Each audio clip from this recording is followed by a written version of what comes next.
बिस्मिल्लाहिर्रहमानिर्रहीम। अस्सलामु अलैकुम। नाज़रीन, दीनी मिसाल में खुश आमदीद कहते हैं। आज की मेरी इस वीडियो का मौजू है आज़ान और नमाज के मसाइल। दो मसले हैं, बहुत ही अहम मसले हैं। पहला मसला ये है कि कुरान पढ़ते वक्त आज़ान सुने तो क्या करें, और दूसरा मसला ये है कि आज़ान के दौरान अंगूठे चूमना कैसा है। चलिए नाज़रीन, चलते हैं दोनों मसलों के जवाबात की जानिब। नाज़रीन, ये मेरी किताब का हवाला है, ख़वातीन के मसाइल और उनका हल। इसके मुरतब व तहकीक हैं मौलाना मुफ्ती सनाउल्लाह महमूद साहिब।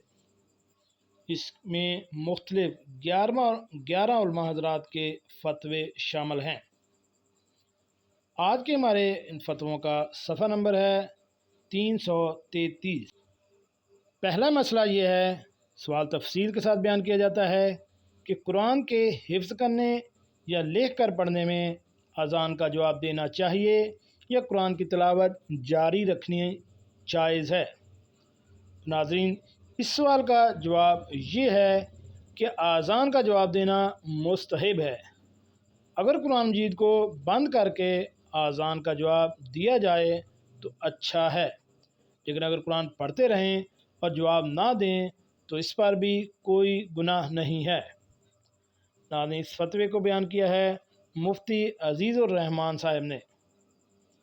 दूसरा मसले का सवाल कुछ इस तरह है कि अज़ान में बावक्त शहादतें, अंगूठा चूमना और आँखों से लगाना और कुर्रतुल ऐनी बिका या रसूलल्लाह कहना कैसा है। तो नाज़रीन, सवाल का जवाब ये है कि अल्लामा शामी ने कंजुल इबाद से नकल किया है कि शहादतीन के वक्त ऐसा करना मुस्तहब है।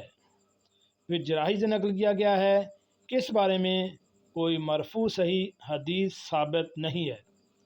इससे मालूम ये हुआ कि सुन्नत समझ कर यह फ़ेल करना दुरुस्त नहीं है, क्योंकि इस ज़माने में लोग सुन्नत समझ कर करते हैं और ना करने वाले को लानत मलामत करते हैं।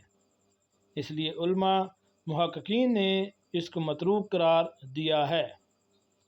अगर सुन्नत समझ कर ना करें तब भी ये एक मखसूस फ़िरका का शार बन चुका, और फुक़हा का कायदा है कि अगर कोई सुन्नत अहले बिदअत का शार बन जाए तो उसका तर्क कर देना बेहतर है।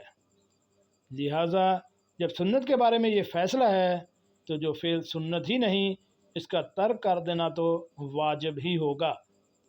नाज़रीन, ये फतवा भी मुफ्ती अजीज़ुर रहमान साहिब ने दिया है।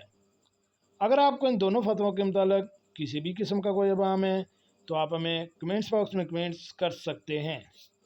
अपना और अपनी फैमिली का ख्याल रखें, और ऐसी मालूमाती वीडियो हासिल करने के लिए मेरे इस चैनल दीनी मसाइल को